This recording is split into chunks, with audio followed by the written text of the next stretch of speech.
धन भाग हैं सब जीवों के जिनको ज्ञान समझ में आ रहा है। मैं तो 13 साल से 2010 से समझा समझा के अपना जीवन निकल गया,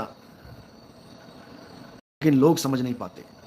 अहंकारवश, अहंकार कि नहीं जो मैं करता हूं वही सच है। बहुत बड़ा अहंकार है ये। कबीर साहब का बिल्कुल सीधा सिद्धांत है, एक भी बल नहीं है उसमें, सीधा सपाट विहंग चाल, डायरेक्ट फुल एंड फाइनल ज्ञान, ना तोड़ ना मोड़, सीधा शब्द विहंगम चाल हमारी, और कहे कबीर सतगुर दी तारी। बस इतना ही खेल है। जिसको ये खेल समझ में आ गया उसका बेड़ा पार है, उसको कोई रोक नहीं सकता। मालिक की अपार कृपा उस पर होके रहेगी, लेकिन विवेक तो उसे खुद ही जगाना पड़ेगा ना। गुरु तो केवल एक जरिया बन सकता है मात्र का। जो मैं तुम्हें समझा रहा हूं वो तुम समझते चले जाओगे, समझते चले जाओगे, समझते चले जाओगे, तो तुम खुद ही इतने अटल हो जाओगे ज्ञान में कि तुम्हें कोई विचलित नहीं कर सकता।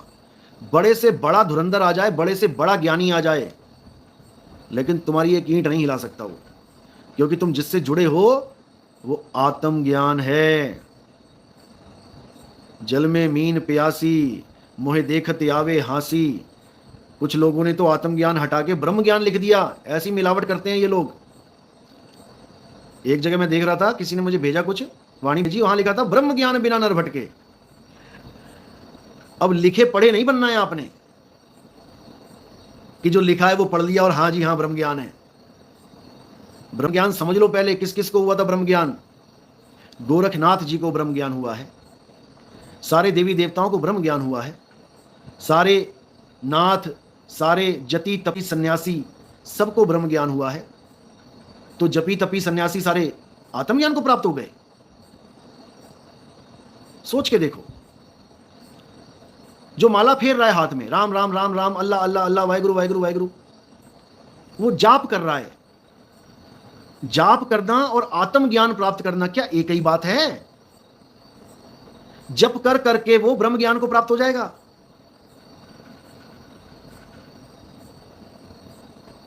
आत्मज्ञान जीवन में नहीं मिल सकता उसको, क्योंकि उसके गुरु ने उसको माला पकड़ा दी है। और कबीर साहब यहां पर माला छुड़वाने आते हैं। भला हुआ मेरी माला टूटी, मैं राम भजन से छूटी, मेरे सिर से टली। बिल्कुल बिल्कुल नहीं भ्रमित होना। लिखे पढ़े नहीं बनना है, पढ़े लिखे बनना है। पहले पढ़ो, फिर विचार करो कि ये सही लिखा भी है कि गलत लिखा है। उसके बाद उसको करेक्ट करो, करेक्शन कर दो उसकी। 2 दूनी 4 होता है। गलती से किताब वालों ने जब छपवाई किताब तो 2 दूनी 5 लिख दिया वहां गलती से। अब टीचर ने देखा है 2 दूनी 5, बच्चे भी बोल रहे हैं 2 दूनी 5, 2 दूनी 5, क्यों लिखा है? तो क्या टीचर और बच्चे 2 दूनी 5 ही करते रहेंगे? टीचर खुद कलम उठाएगी और 5 को काट के 4 लिखेगी, और बाकी बच्चों से भी कहेगी कि सब लोग इसको करेक्शन करो। इसको कहते हैं पढ़े लिखे लोग। और जो केवल लिखा हुआ देख के कहते हैं अरे अरे अरे ये क्या लिखा है, अरे ये तो सही लिखा होगा, वो हैं लिखे पढ़े लोग। दोनों में जमीन आसमान का अंतर है। अब लिखे पढ़े बनना है या पढ़े लिखे बनना है, ये आपके हाथ में है। गुरुजी मैं भी ब्रह्म ज्ञान में धक्का खा रहा था। सारा जगत खा रहा है, तुम अकेले क्या खा रहे हो? सारा जगत खा रहा है।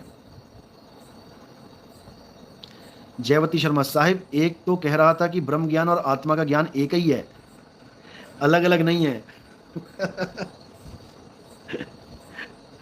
कमाल के लोग हैं। अब इनको समझाओ तो कहते हैं सांच कहूं जग मारन धावे। यही लोग मारने को दौड़ेंगे, सच बता दो इनको तो।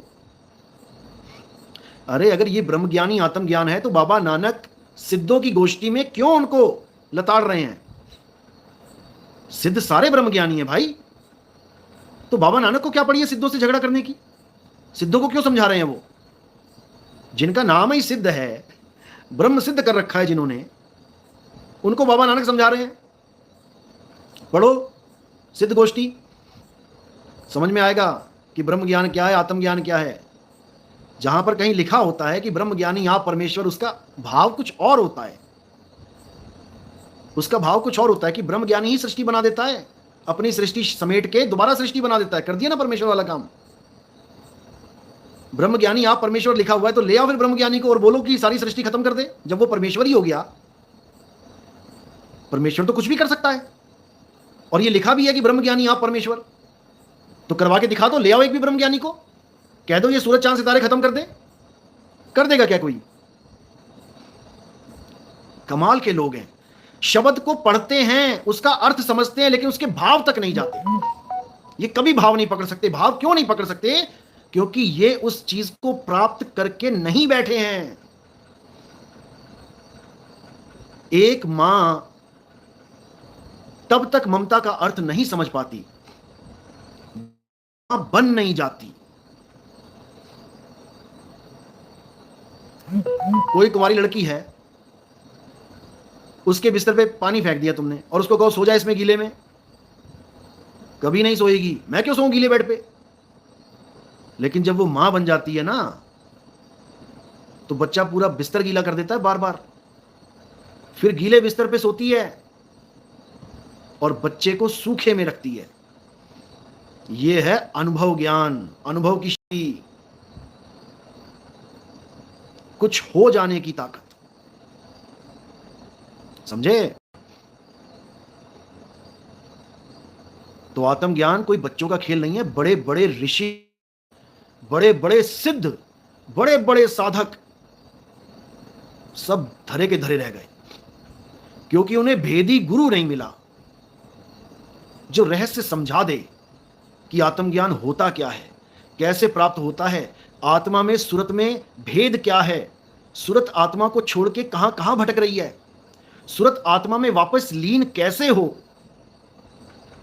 यह सब ज्ञान एक आत्मज्ञानी गुरु दे सकता है। ये जपी तपी सन्यासी ब्रह्म ज्ञानी नहीं दे सकते। लेके देख लो तुम। उत्तम दास, गुरुजी संत अनाथ दास जी महाराज के बारे में कुछ बताइए, जिन्होंने प्रबोध चंद उदय नाटक लिखा है, जो विवेक सागर ग्रंथ में। आप मुझे ग्रंथ भेज देना, इनका वाणी भेज देना, मैं बता दूंगा, समझा दूंगा कि कहां कहां पर जीव की बात चल रही है, कहां पर ब्रह्म की बात हो रही है और कहां पे पार ब्रह्म की बात चल रही है। सारा खुलासा कर देंगे, क्योंकि वाणी चीख चीख के समझा रही है कि ब्रह्म माही जन और जन माही पार ब्रह्म। यानी परमात्मा को ढूंढना है तो पहले ब्रह्म माही जन, ब्रह्म से अलग जन को जानो। अब जन के पास ही पार ब्रह्म है, जन माही पार ब्रह्म खोजो। ब्रह्म की तरफ देखना भी नहीं है, पार ब्रह्म को खोजना है।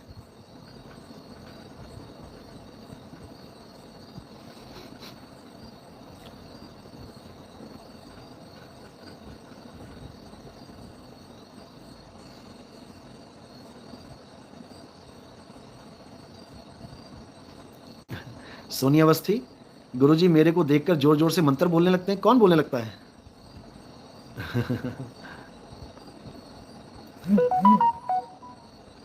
चलो कोई बात नहीं, मंत्र अगर वो बोल रहे हैं, अपने लिए बोल रहे हैं, उनको लगता है कि मंत्रों से मुक्ति हो जाएगी, लगे हुए लगे रहने दो।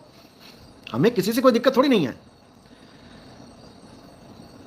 कोई नाम जप रहा है, कोई नमाज पढ़ रहा है, कोई गुरुद्वारे जाके माथा टेक रहा है, किसी से कोई दिक्कत नहीं है। सब अपने अपने तरीके से उस मालिक को पाने की कोशिश में लगे हैं। हमारा काम केवल और केवल उनको आगे का रास्ता बताना है, उनको यह समझाना है कि जिस प्रकार तुम कर रहे हो उस प्रकार तुम सारी उम्र लगे रहो, तब भी तुम उस चीज को प्राप्त नहीं कर सकते।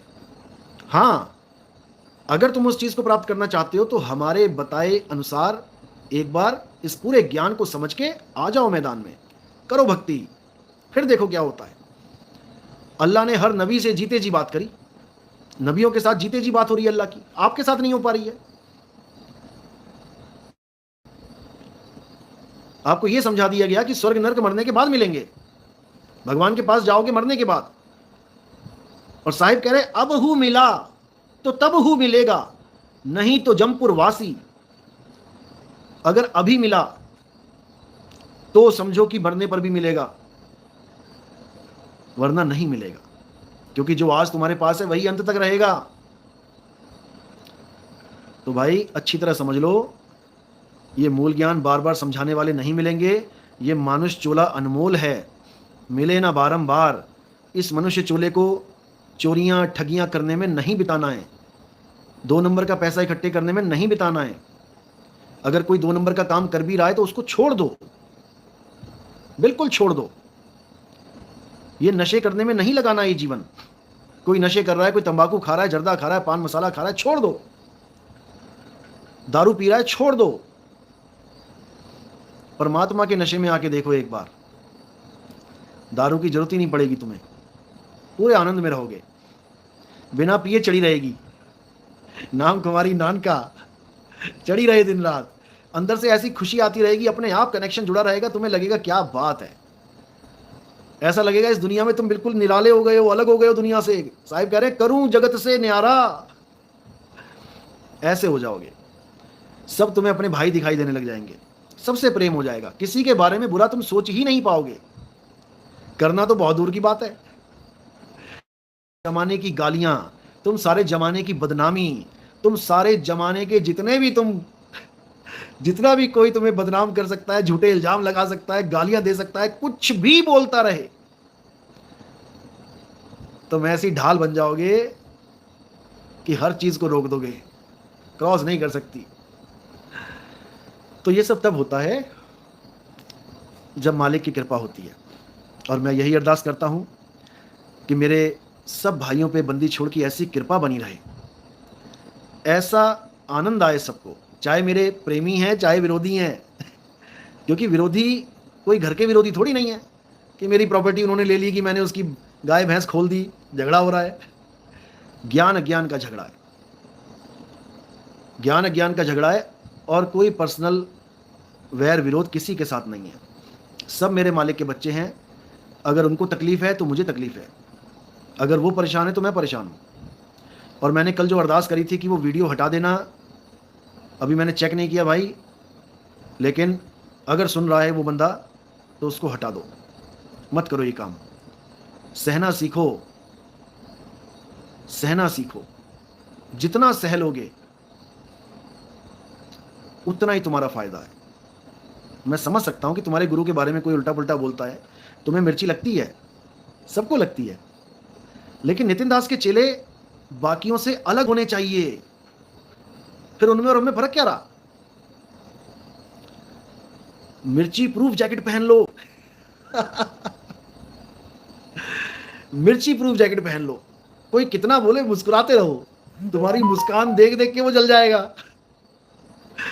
तो भाई कोई मुझे गलत कहता है, मुझे बदनाम करता है, तो उसको करने दो, उसको शांति मिल रही है, उसको सुख मिल रहा है उसमें। मेरा परमात्मा उसको निंदा चुगली में सुख दे रहा है, तो उसका सुख क्यों ना लेने दे उसे सुख से वंचित नहीं करना है। तुम्हें किसी चीज में सुख मिल रहा हो और एकदम बीच में कोई अड़ंगा डाल दे, तुम क्या करोगे? तुम कहोगे है दिमाग खराब, अच्छा खासा मजे ले रहा था, अच्छा खासा मजे ले रहा था, बीच में कहां से आ गया बंदा ये। तो जैसे तुम्हें तुम्हारा मजा अच्छा लगता है, तुम्हारे मन को सुकून मिलता है, ऐसे उनको भी सुकून लेने दो। सोचो कितना आनंद आता होगा उनको। एक वीडियो डाल दी, 2 डाल दी, कितने खुश होते होंगे। परमात्मा इनको ऐसे ही खुश रखे, इनको तकलीफ हो ही ना, क्योंकि ये हमारे कर्मों के सफाई कर्मचारी हैं। तुम नहीं समझ रहे हो, तुम नहीं समझ रहे हो। मैंने स्टोरी सुनाई थी ना, राजा को रथ के ऊपर वैश्या को खड़ा करके पूरे राज्य का चक्कर लगाना पड़ा था कर्म कटवाने के लिए। हर जगह थू थू हुई उसकी, हर जगह थू थू हुई उसकी, तब जाके कर्म कटे। तो भाई तुम क्या चाहते हो कि हमारे कर्म कोई काटे ना? ऐसा अन्याय मत करो मेरे भाइयों। ये सब मिलके सफाई कर देंगे, सारे कर्म उठा लेंगे। इनको उठाने दो, दिन रात लगे रहने दो इनको। कोई झूठी ऑडियो ले आएगा, कोई झूठी वीडियो ले आएगा। आजकल तो सॉफ्टवेयर ऐसे ऐसे हैं, महात्मा गांधी को नचा दिया लोगों ने। वो भी गाने गा रहे हैं। आवाज बदलना तो 2 मिनट का काम है। आप किसी भी आदमी की आवाज सॉफ्टवेयर में डालोगे, एआई में, उसके बाद तुम खुद भी कुछ बोल दोगे ना, जो भी तुम बोलोगे वो उसको कन्वर्ट कर देगा उसी आवाज में, सेम। कौन सी दुनिया में हो तुम? ऐसी ऐसी चीजें बन गई हैं भाई। दुनिया बहुत शातिर है, लेकिन फिर भी हमने विरोध नहीं करना है। कोई झूठी ऑडियो बना रहा है कटिंग कर करके, जैसे आजकल एक कटिंग चल रही है, बड़ा लोग उस पर बड़ा हल्ला मचा रहे हैं कि ऐसा हो गया वैसा हो गया। उस बंदे से मैंने बात करी कि भाई क्या मैटर है तेरा, बता मुझे। वो रोने लगा, मेरे पास पूरी रिकॉर्डिंग है उसकी। वो बेचारा रो रो के कथा सुनाए अपनी। अब रो रो के इसलिए सुना रहा है क्योंकि गलती भी उसी की है, मर्यादा में नहीं रहा। गुरु मर्यादा कहती है कि गुरु के अलावा किसी के साथ कोई बात नहीं करनी, चाहे हाँ बोले गुरु चाहे ना बोले, चाहे हाँ बोले परीक्षा लेने के लिए भी, तब भी वो परीक्षा लेगा गुरु, और गुरु से ही बात करनी है। तो रो रो के उसने सुनाया, गुरु जी मेरी आवाज को इधर से काट के उधर, उधर से काट के इधर ऐसा फिट कर दिया इन लोगों ने कि मैं क्या बताऊं। मैंने कहा क्या बोला था तूने भाई? मैं यहां पे बोतल का नाम ले रहा हूं, वहां पर कुछ और नाम लिया है उस भगत ने, लेकिन मैं बोतल का नाम ले रहा हूं, समझ जाना कि वहां बात क्या चल रही है। उसने उस बंदे से बोला कि भाई पहले जिस गुरु की मैं शरण में था, अगर उस समय मेरे सामने गुरु जी खड़े हो जाएं और एक बोतल सामने रखी हो, तो मैं पहले बोतल के पास जाऊंगा। बोतल मैं बोल रहा हूं, लेकिन वहां पर कुछ और बोला है। जिन लोगों ने सुनी है अच्छी तरह समझ लो, क्योंकि दुनिया बहुत शातिर है, बहुत चालाक है। जब इसकी एडिटिंग करते हैं तो इनको नहीं पता कि जब जांच होती है तो 2 मिनट में पता लग जाता है। ये कोई बच्चों का खेल नहीं चल रहा है कि तुम किसी को भी बदनाम करोगे। ठीक है, तुमने कर्म ही उठाने, उठाते रहो, कोई बात नहीं। तो उस बंदे ने बोला कि पहले जिस गुरु की शरण में मैं था, तो अगर मेरे सामने गुरु जी और बोतल दोनों आ जाए तो पहले मैं बोतल के पास जाऊंगा। उन्होंने ये बात को काट पाट के, काट छांट के वहां पर यह साबित कर दिया कि मैं तो केवल बोतल के पास जाऊंगा। अब उसके बाद अगली लाइन क्या थी उसकी, कि मुझे अब ऐसे गुरु मिले हैं कि अब सामने बोतल भी हो तो मैं उसके पास जाऊंगा ही नहीं। ये सब उड़ा दिया, ये सब उड़ा दिया, और बस वो बोतल के पास जाऊंगा इतना क्लिप काट के चिपका दिया। अब जो भी सुन रहा है, अरे रे रे रे, बड़ा अनर्थ दिया, बड़ा अनर्थ कर दिया। अरे भाई, ये दिमाग जो है ना इंसान का, बहुत शातिर है, बहुत शातिर दिमाग है। ऐसे कटिंग करते हैं तुम्हें पता भी नहीं लग देंगे बात चल कहां रही है, कहां पे कट मार दिया उन्होंने। गौर से देखो कैसे कट की आवाज आती है, जैसी आवाज बदली पिच होती है। जब आप कोई बात बोलते हो, देखो मैं कुछ बोल रहा हूं तो लगातार एक ही पिच में बोल रहा हूं। अब अगर मैं बात बदलूंगा तो पिच अलग हो जाएगी, अगर वो कटिंग होगी तो पिच अलग हो जाएगी। वहां पे तेज आवाज के साथ हल्की आवाज आ जाएगी, पता लग जाएगा यहां कट लगा है। खैर, मैं ये नहीं कहता कि उनको आनंद ना आए, खूब आनंद लो, खूब आनंद लो, लेकिन बाकी लोग विचलित ना हो कि ऐसे कैसे हो गया जी ऐसा। देखो, हर आदमी का अपना दिमाग है, कोई बहुत चतुर है, कोई मोटे दिमाग का है, छोटी बुद्धि का है। हमारे यहाँ न्याणमत कहते हैं, न्याणमत यानी बच्चे वाली, न्याणा यानी कि बच्चा, नन्ना बच्चा, न्याणमत यानी कि बच्चे की बुद्धि वाला। अब बच्चे की जो बुद्धि वाला होता है वो बच्चा तो शरीफ होता है, बंदा तो शरीफ होता है, लेकिन उसको पता नहीं होता कि मैंने बोलना क्या है, कुछ भी बोल देता है, बड़बड़ा रहा है जो भी मन में आ रहा है। तो ऐसे लोगों को हम कहते हैं न्याणमत। तो इन लोगों को नहीं पता लगता कि क्या बोला जाए, जो मन में आया बोलते रहते हैं, बोलते रहते हैं, बोलते रहते हैं। यही लोग धोखा खा जाते हैं, और यही धोखा इनके साथ हो गया है। अब रो रो के बता रहा है मुझे, तो उसका कोई फायदा नहीं। जब पता है कि नितिन दास के विरोध में कितने लोग खड़े हैं, तो तुम क्यों मौका दे रहे हो? अब दे दिया तो भुगतो। इसलिए ठीक है, ज्यादा से ज्यादा क्या होगा, बदनामी होगी। बदनामी से अच्छा तो कोई सफाई है ही नहीं। जितना ज्यादा तुम बदनाम हो जाओगे, लोग थू थू करेंगे, उतनी ज्यादा तुम्हारी सफाई हो जाएगी, कर्म कटेंगे। समझे? निंदक हमारे कपड़े धोवे, हमारे कपड़े धोता है निंदक। ऐसे कर्म किए हैं, अब कपड़े धुलवाओ अच्छी तरह, रिन लगवा लगवा के, डिटर्जेंट, सर्फ एक्सेल सब लग जाएगा, चिंता मत करो।